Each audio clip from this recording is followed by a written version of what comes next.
So in this video, we are going to see how we can implement locking in ABAP Restful Application Programming in case of unmanaged scenario. We have already seen in our managed scenario series, there is no need to implement or there is no need to write any code to implement the locking functionality because the framework takes care of everything. We just need to write one line lock managed or lock master, and then the framework takes care of all the locking scenarios, whether it is for the root entity business object or whether it's for association or any dependent entity. But now in case of unmanaged scenario, framework will not take care of locking, but application developer needs to implement the locking functionality manually if they want to implement it for root entity or say main business object or dependent entity. Now let's see what are all things available under the lock. Concurrency control basically. So this locking in ABAP Restful Application Programming model can be done through, mainly it is called concurrency control. So what concurrency control stands for is, if we want to understand at a high level, it basically prevents concurrent access of database records by the different users. And what it does is, it ensures that data can only be changed if it's in a proper state, or we can say if it's in a consistent state. This rule is not a new rule, and the same has been followed by RESTful Application Programming model as well. Why? Because as all other languages also, there can be multiple parallel users available for using your application. There as well locking is needed.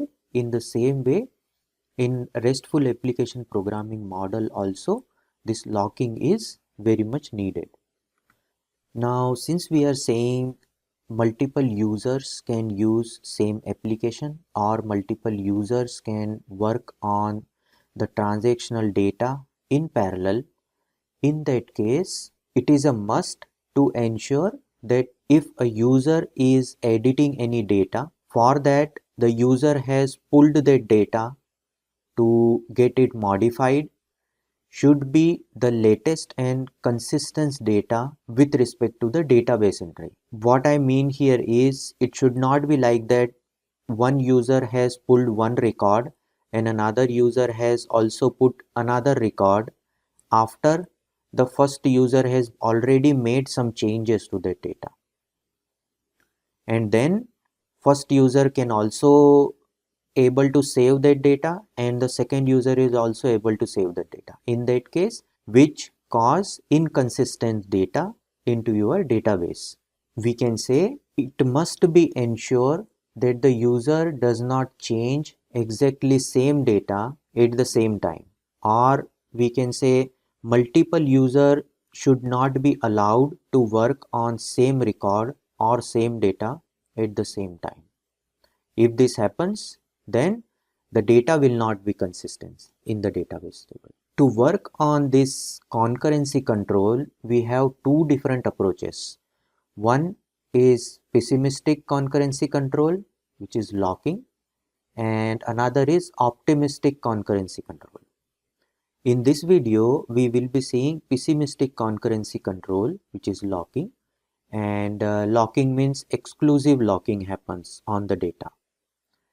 What it means is, if a data has been locked by a specific user, then that specific record will not be available to any other user for delete, update or modify operations. In ABAP Restful Application Programming model, for RAP business object, enqueue locks are used for this pessimistic concurrency control, which ensures if a data which is being modified by one user cannot be changed by another user at the same time.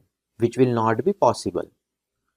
And how this works is, if we talk technically, whenever a user requests to edit a record, then NQ locks and entries are checked by the framework.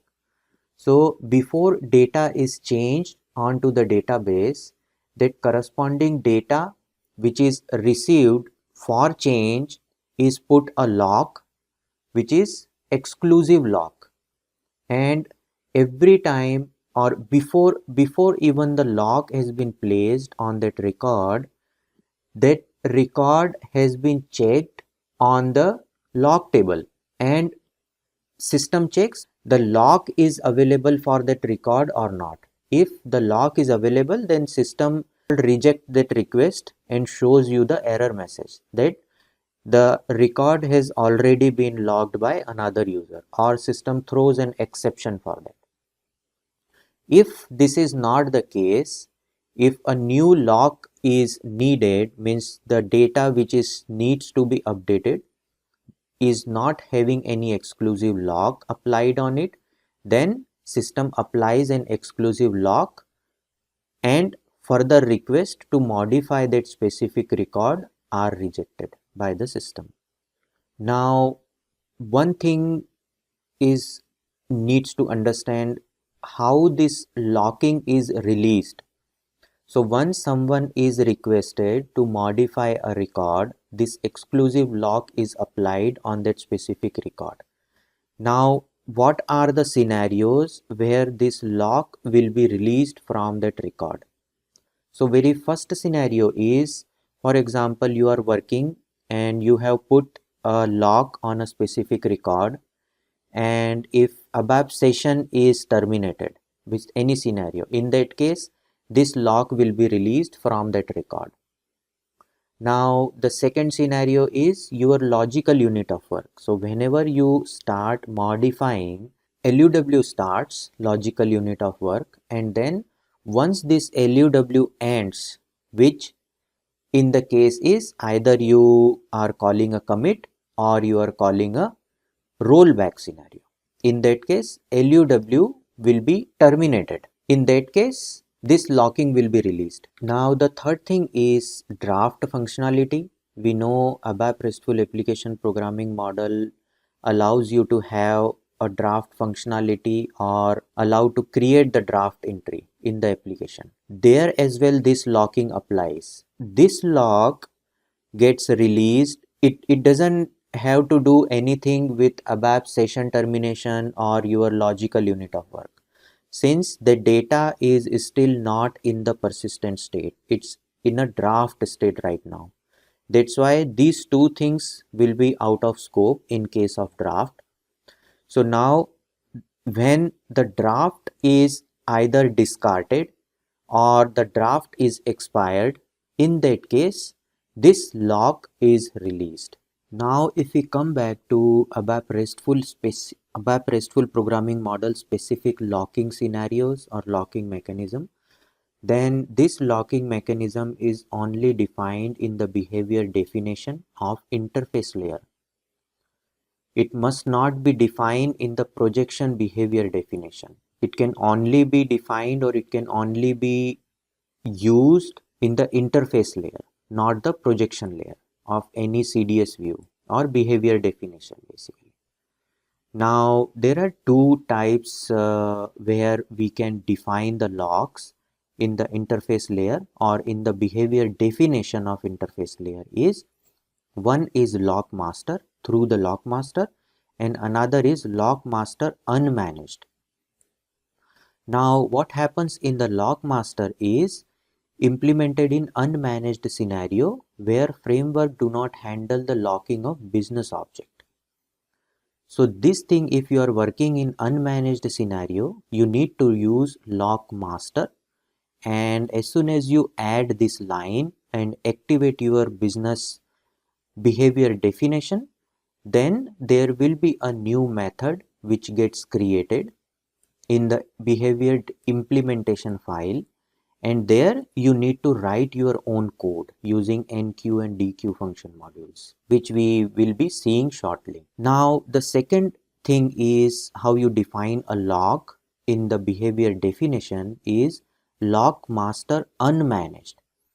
Now there is a confusion might cause here is it says unmanaged and this doesn't says unmanaged, although this is used in unmanaged scenario and this is used in managed scenario. What is the difference here is lock master unmanaged means you are telling framework in the managed scenario that no, do not handle locking for me. I want to write my own code. This is what this means is. So this unmanaged is for managed scenario.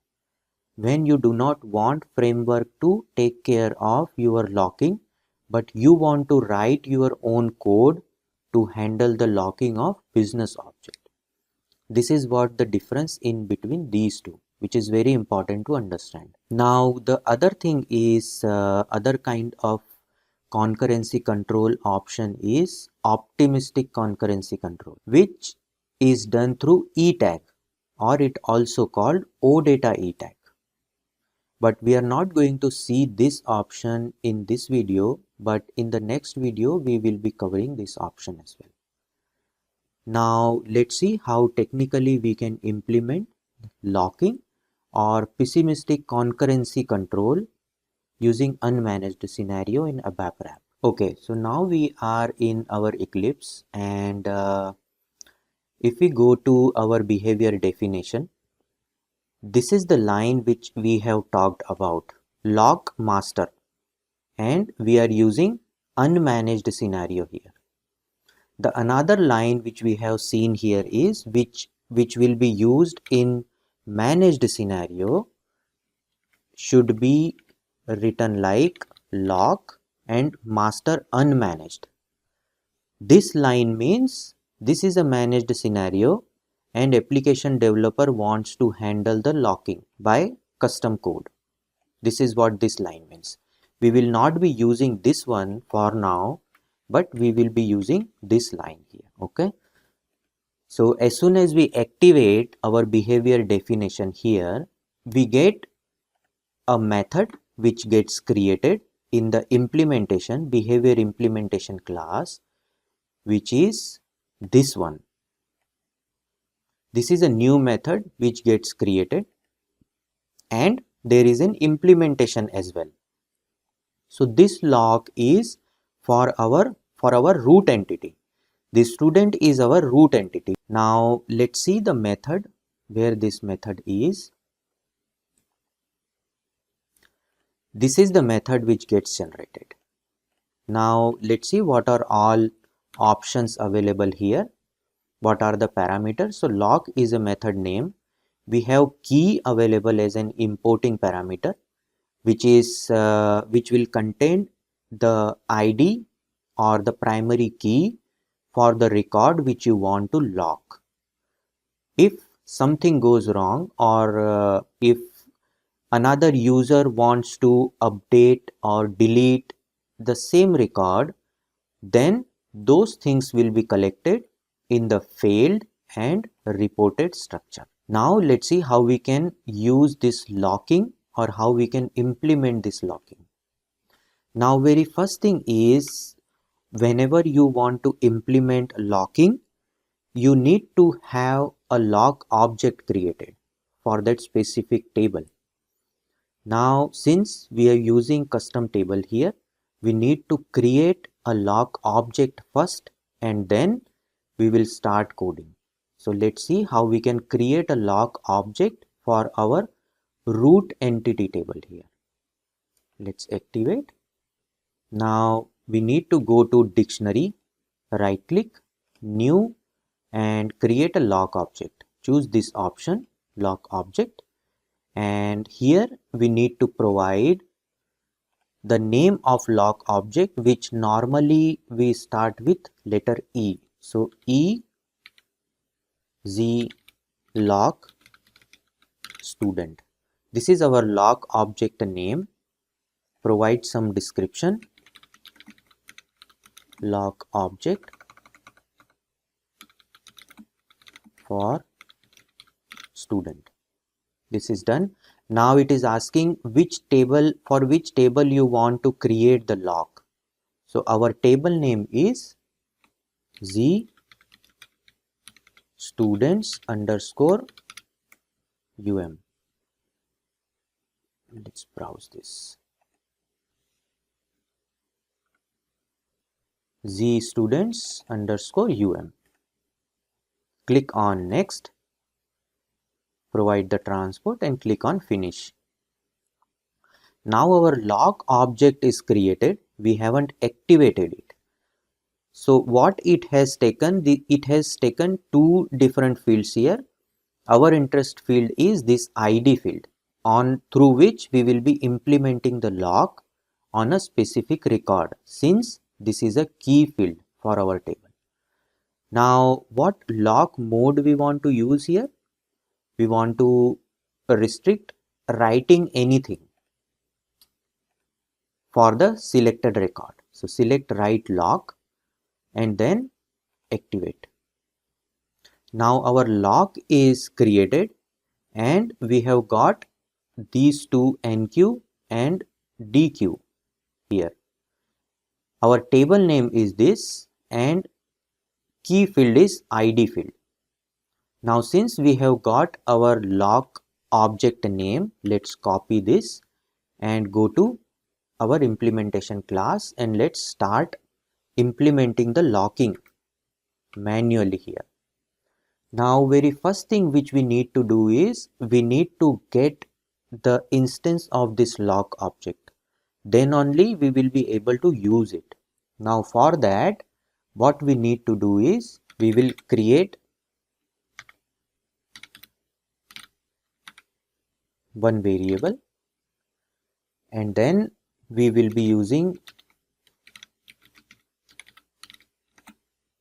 lock object factory and there is get instance method available, okay, and which is expecting your lock object name to get it instantiated. We have provided our lock object name. This is done. Now the second thing is, let's put it in try catch.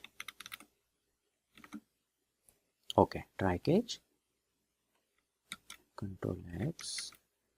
Now what kind of exception it has? So CX ABAP lock failure. If this lock fails, then what we need to do is we need to collect this into data and say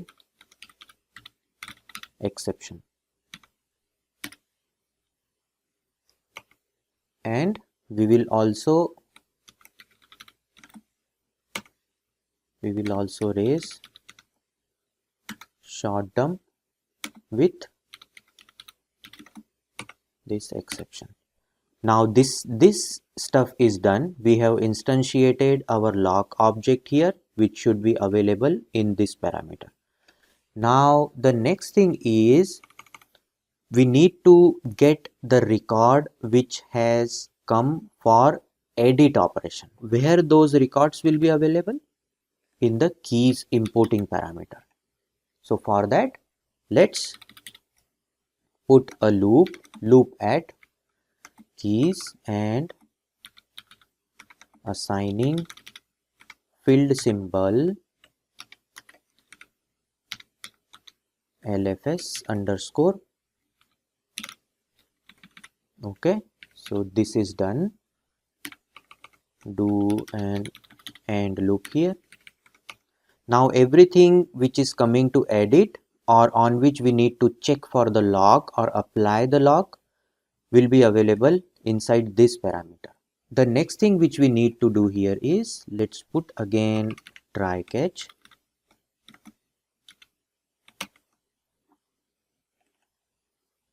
Try catch and let's start writing small code. First thing which we need to do is we need to lock the incoming request or incoming data if it is not already logged.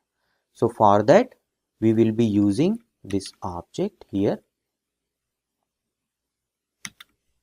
and then we will be calling enqueue method here. See, this is available. Now what are the things it is expecting here is mainly this IT parameter. This will have which is your primary field, primary key field, and where your primary key value is coming. So these are the only two things which we need to put here. Now how to do that? It will be IT parameter, and let's put value, and then it will be a table parameter. So field name is our ID field, this is key field, and then where the value will be available. So value will be available inside this parameter. Paste this and ID. Okay, so we got this thing here. Now let's remove all of those things not needed. So now we have called this enqueue. So after the execution of this line, that lock will be applied on that specific record. Now what we need to do here next is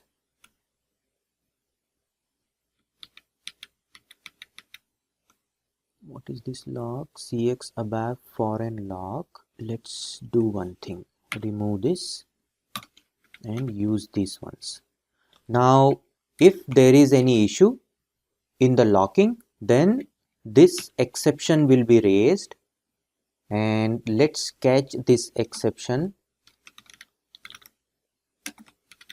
into data, and let's call it foreign lock here. This is done. Now once if this exception is there, then we need to collect the error message or whatever error we want to show onto the front end. This is what we are going to do here, and where we will put those data. So those data will go onto failure and reported structure. Let's do that now. Here how we can do, so append value, and what value you want to append here is your key field. Append value ID is equal to available in the keys. There will be one record. This is done, and now add the message. So message can be added through msg is equal to new message with text. This is the method, and let's remove the comments here. Severity will be error, and whatever text you want to show here, which text you want to show here is, we can say record is logged by different user maybe. Okay, and or you can, let's put who has logged this record. So for that, details will be available inside your foreign lock exception. Who has logged this record? You get this username here. Whoever has logged the record, you will get the username here in this. This is done. We will do to reported and our root entity. We will be adding this error message for this entity specific. Now we also have a failed structure. So let's copy this and add to failed as well.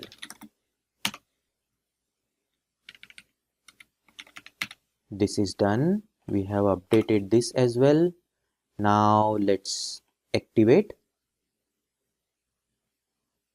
Okay, we have forgot to get the detail from here. So lock failure into into exception, and we will be raising a short dump of exception here as well. Now everything is done. Let's activate. Now implementation class is activated here, and everything is done. Now let's test this. So for testing this scenario, since we do not have multiple users currently, we will be opening two different sessions and try to edit one record so that the lock will be applied onto that record, and then on the another session or another window we will try to delete that specific record, and system should not allow us to delete that specific record because it's an exclusive lock on that record. So let's see how it works. Let's run the application. Our application is open here, which is one instance, and then let's run another instance as well. We have two different instances running for same application. Now let's make it like this so that we can see both. Let's make it small.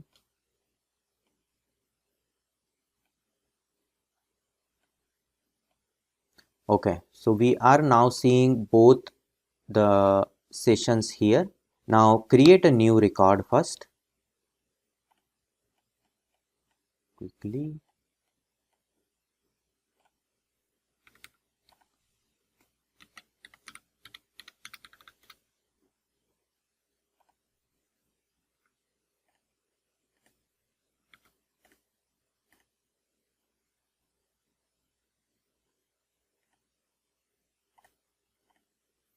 Now we are not adding any association record here, but let's just save this record first. Click on create. Now we got our record created here. Let's go back, click on go, and see we got a record. Now click on the other session as well. We have a record available in this session also. So same record is getting displayed. This is not an ideal scenario, but since we do not have multiple users, that's why we are opening this in two different windows. It will not work 100%, but for this demo, whatever we want to achieve, we can see the output here, how it looks. Now I click on this record and click on edit. Now this record has been logged by the system. Now let's try to delete the same record onto another session. Let's click on this. Delete this object. Delete. No, record is logged by this user. See, this is what the message which we have applied in our code, manual code. It means this object, since this is in edit mode, the exclusive lock has already been applied on this record.